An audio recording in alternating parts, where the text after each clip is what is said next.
Welcome to Humane Voices, the official podcast of the Humane Society of the United States. Carrie and Austin here for another episode talking about the new presidency and its effect on animal welfare policy. Carrie, new year, new administration, new memes of Bernie Sanders sitting in his lawn chair. Exciting times. Excellent mittens. Yeah, I can feel that the new administration's energy has already impacted just us, Austin, because it's in your voice. Like, I think your voice has got even more bass in it than it usually does. Just pure excitement. It's fresh, new pep in the step for sure. Yeah. To all of our animal advocates that listened to our previous episode, we talked about how policies that we do in our work affect animals at the state level. But now we are really excited to talk with subject matter experts in how federal legislation, how the new presidential administration is going to help protect animals. So we're joined today by two very special guests, Tracy Letterman, Vice President of Federal Affairs, and Keisha Sedlacek, Director of Regulatory Affairs at the Humane Society Legislative Fund. Thank you both so very much for sitting down to chat with us. It's so timely. It's perfect that we get a chance to just have a good conversation. Thank you for having us. Welcome. Absolutely. Absolutely. So let's just start off.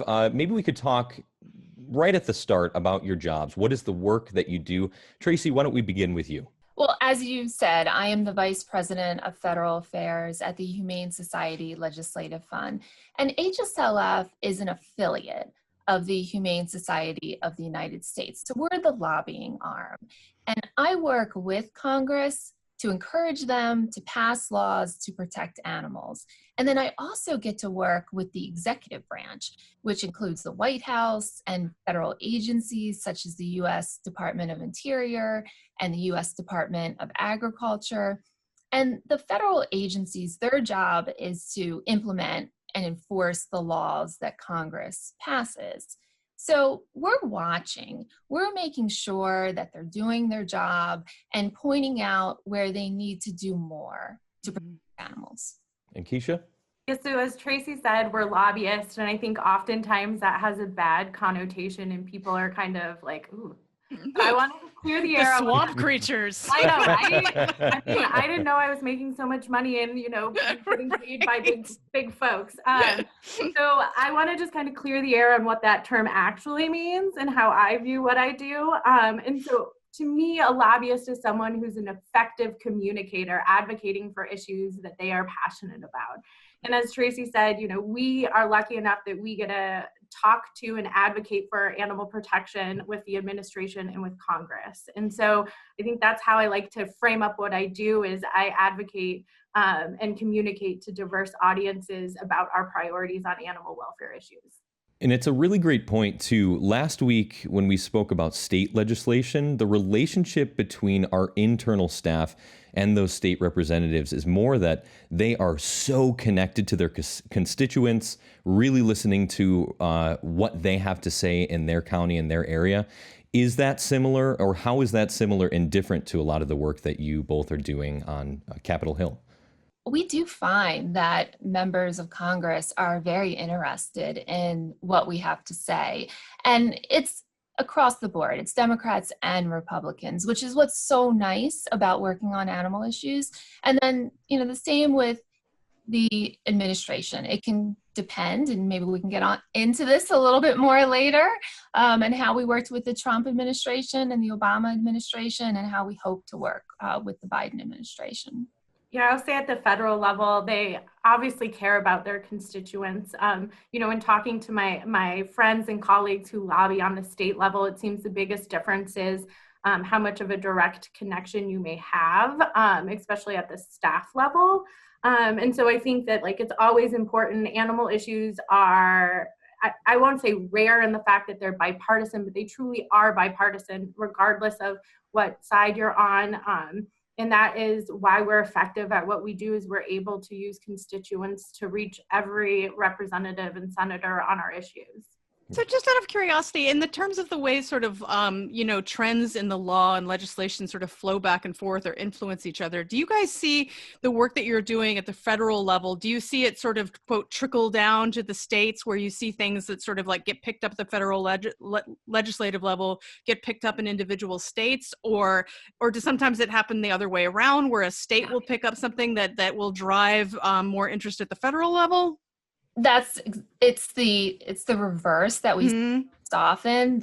On the state level, they can build momentum, and that is so helpful for us to say this state and this state and this state maybe have cage-free work with chickens, and then we can argue that this should be happening on the federal level, and you should care, Senator X, because state is doing this.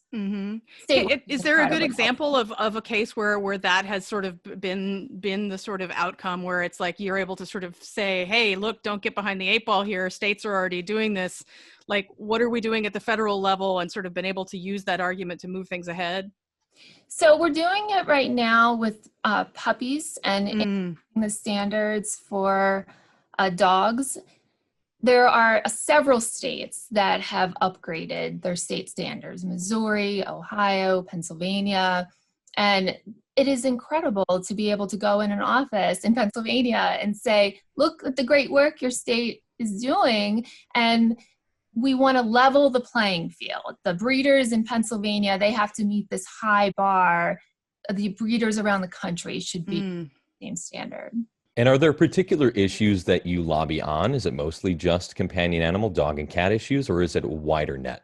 So it's much wider than that, but though oftentimes folks do think of us as, an animal shelter and get confused there if they're not familiar with our organizations.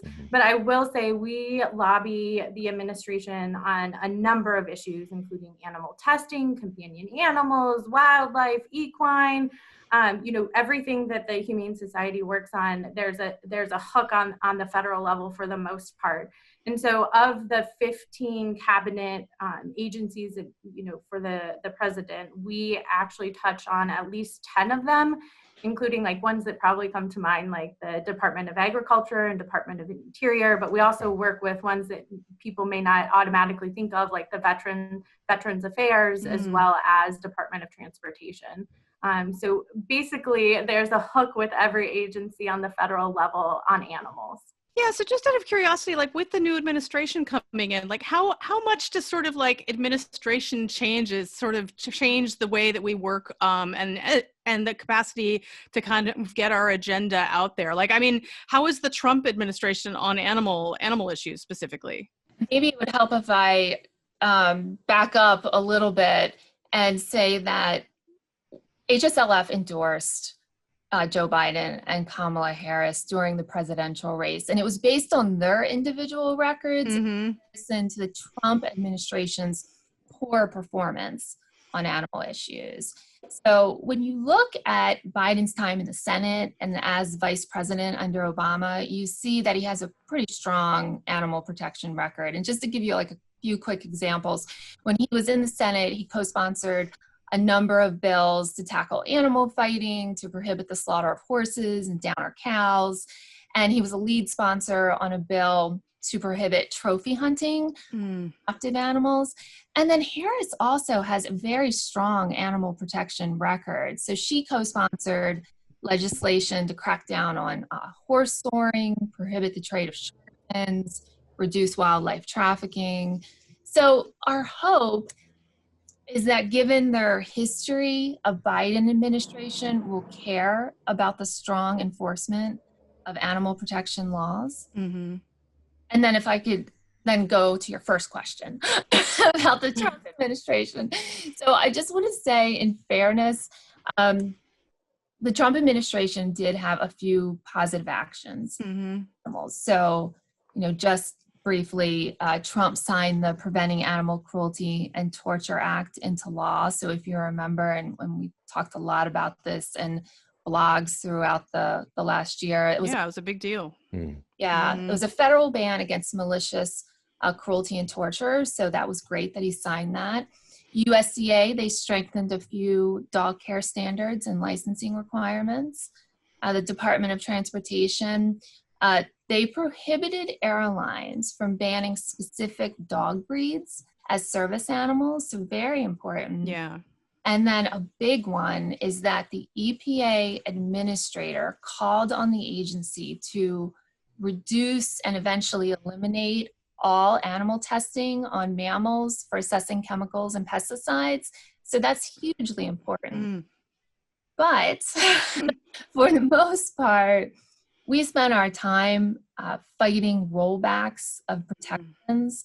So it was a really difficult and frustrating 4 years. And let me just give you one quick example. So we realized that dark days were ahead for animals 1 month into the Trump administration.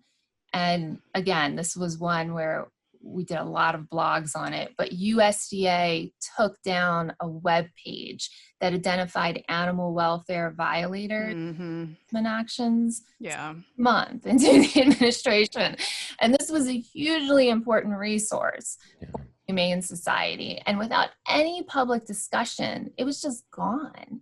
So we realized at that moment that transparency was not going to be a priority, but protecting animal welfare violators was. It wasn't until Congress told them to repost those records that they did it.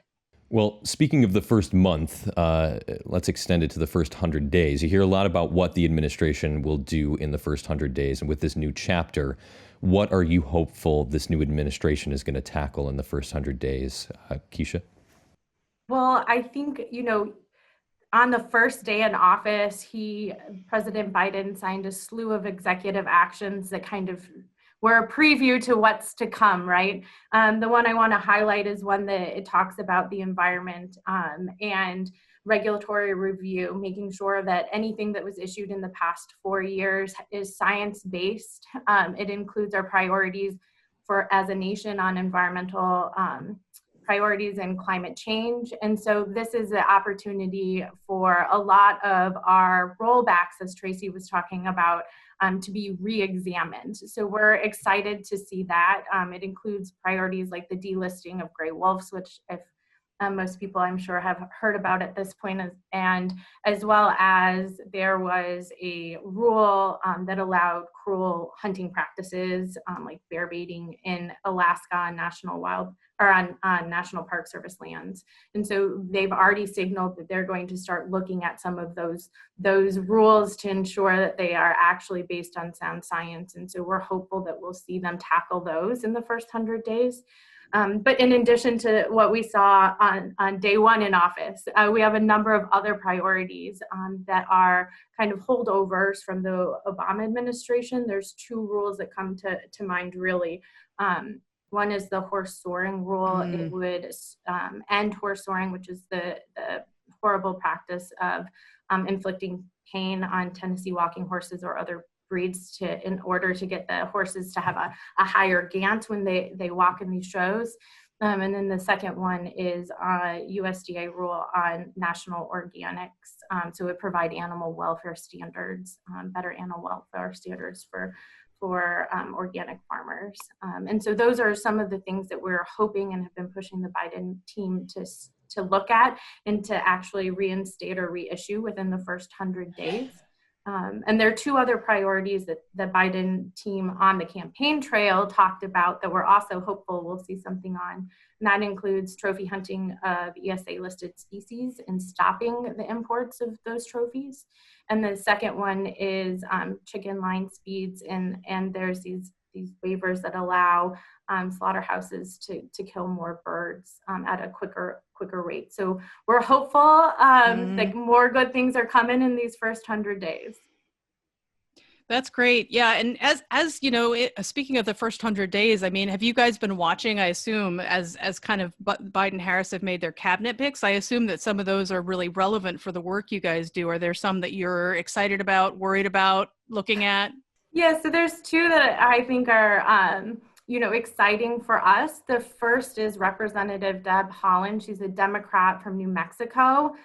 She is really great on all of our issues. The HSLF puts out a scorecard, and she has 100 plus on our scorecard for being on our priority bills. She sits on House Natural Resources. She's the chair of the Public Lands Subcommittee. And so she's well versed in trophy hunting, ESA regulations, BLM's Wild Horse and Burro program. So it will be great to see what she can accomplish once confirmed. And then the second person would be Tom Vilsack, which is probably a name that's pretty familiar to folks. He was the Secretary of Agriculture under Obama as well, and he's the nominee for USDA again. He, under Obama, did do some great things for animals, including a regulation on puppies being sold on the internet and making that harder, as well as regulation that Tracy mentioned before on downer cows. So I think, he has the opportunity to hit the ground running. He was there when the horse soaring rule and the organics rule were being put together, and we really are hopeful that he will seize upon the opportunity to do good things off the bat for animals. Yeah, it sounds like the folks who are kind of in these high-level cabinet positions obviously can sort of set a tone for their department underneath them. I mean, have you guys seen cases of that in the past where a cabinet post really, had huge results that you could see play out? Well, yeah, just to explain a little bit, because I think that's a really good question.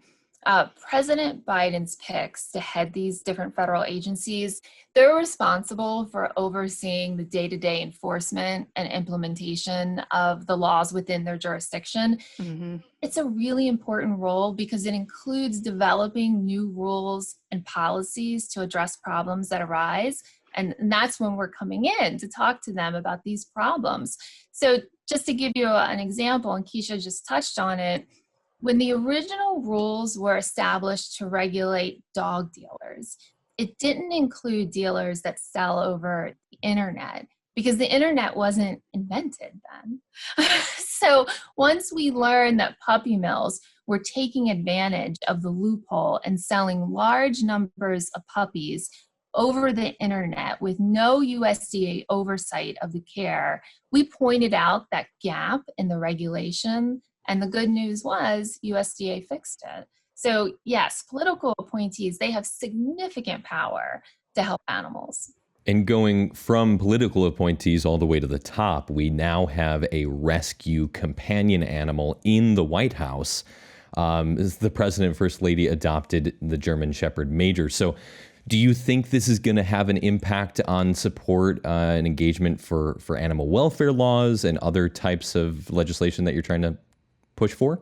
Well, let me just start by saying we're super excited that we have companion animals back in the White House. Yeah. So not only do the Bidens have Major, but they also have Champ, and rumor on the street is potentially a cat is coming. So Ooh. That's exciting. Oh. And I think that, it is, Trump was the first president in a long line, I think dating back to the 1860s, since we didn't have a pet in there. So it's exciting to have folks heading back with pets. I hope they do get a cat, because that sort of backs up Biden's whole call for unity thing. If we could both a cat as bipartisan cat and dog White House, that'll be great. That would be great. So I think the thing that's most exciting about having a dog or dogs and potentially a cat back in the White House is the fact that there's so much momentum around it, right? You had the Delaware Humane Society, where I believe where Major was adopted from, had an inauguration. Yeah. So I think there's just a lot of momentum and hope surrounding the dogs heading to the White House. And so I hope that brings a lot of, awareness to pet adoptions as well. So just out of curiosity, the dogs make me think of the issue around dog years. In terms of how time tends to flow, how do dog years compared with legislative years? In terms of getting things accomplished in government, is it something that things can happen really, really fast? Or is this are the things that you guys are dealing with the sort of things that really you're slogging on year after year and then suddenly it moves, or is it really varied? It can definitely vary based on the circumstances, but they do take a long time. And maybe to bring it back to the agency world, a lot of our work deals with rulemakings. And I know there's a lot of questions about that issue with the public. So when an agency engages in rulemaking, it can take anywhere from 2 to 4 years to do the process. And I know a lot of people think that's a really long time, but it can take longer and it can be shorter. But that's like a rough, an average. But the agency has to follow a legal process, and that's why it can take so long. So they have to provide notice of the rule, and they have to allow the public to submit comments. And we do reach out to the public frequently to help with that. And then the agency responds to the comments, and then they publish the text of the final rule. And it's just really important to note that frequently the final rule will contain changes based on the public's comments. So those comments are just crucial. We need to show support for our issues, and that it's not just a few people that care. So it's not a short process, but it's a really important one. And it's just a big part of what we do when we work with federal agencies to establish new protections for animals. Yeah, it's democracy at work. It's slow, but it works. It works. It does. And I'm really glad that you pointed out how important, public opinion and public consultation and a lot of this legislation is important, because the really big question is, as a listener, how can people make their voices heard with the administration themselves? I know that, Tracy, you mentioned the Humane Scorecard, keeping your public servants accountable, but are there other ways that we can really keep things moving and keep things in check? Austin, there's a couple great ways for our supporters to get involved. And the first one is signing up for the HSUS and HSLF blogs. And this isn't just me pitching the blogs, so please sign up. At the end of most of the blogs dealing with our regulatory space, we have alerts and ways that you can, as Tracy pointed out, submit comments on in favor of or against, if they're bad regulations, animal welfare priorities. And so please do sign up there. Please do submit comments. The second thing is our district leader program. I'm going to put a plug in here as well. It's a great way if you want to be able to do something more than just submit the comments, to figure out different avenues that you can be following, whether it be call-in days to the White House that we may be participating in, or social media pushes, but it also gives you an opportunity to see how the regulatory process and legislative process kind of collide, and how we need help on both. So you'll get updates on both through the district leader program. So if someone wanted to get involved in the district leader program, how would they go about doing that? So the easiest thing to do is actually go to humanesociety.org and just type in district leader, and up will pop a link that you can put in all your information and get connected. Fantastic. So Tracy and Keisha, as we look forward to this new administration and towards the future, what are you both looking forward to in the work that is coming up? Well, looking first at the Biden administration, we're excited about the potential opportunities. There's a very high bar that we have for the Biden administration, because with the Obama administration, we worked with them on 47 federal actions to help animals. And that's a lot in the regulatory world, because as I mentioned, the process takes so long. And just in comparison with the Trump administration, there was only a handful that got accomplished. So you see the big difference. So it's a long list, as Keisha mentioned, that we have to work with the Biden administration, but his background, as I mentioned, is consistently supportive of animal issues, and we're very hopeful. And Keisha? Well, I think, one of the things that we haven't touched upon that's important to keep in mind in talking about how are we moving forward with animal welfare issues on the federal level is that not only do we have this great sense of hope that the Biden administration is going to do more, but we also have a sense that Congress has the opportunity to help with some of the rollbacks that are needed on Trump era regulations. So for instance, there's this law called the Congressional Review Act that allows Congress to overturn regulatory actions taken at the last part of this by the Trump administration. And so, we're having conversations, and people may have seen in the media too, a lot of people are throwing the CRA around as a tool to be able to roll back some of the Trump era regulations. But more importantly, I think Congress also has the opportunity, like we saw last Congress, to influence this administration on things that they want to see done, whether that be last Congress, we saw bills on the ESA rollbacks and striking out against those. We saw bills on chicken line speeds and trying to influence the administration on that issue. So it's just a really exciting time to have a new administration, a new Congress, and hopefully this means good things for animals.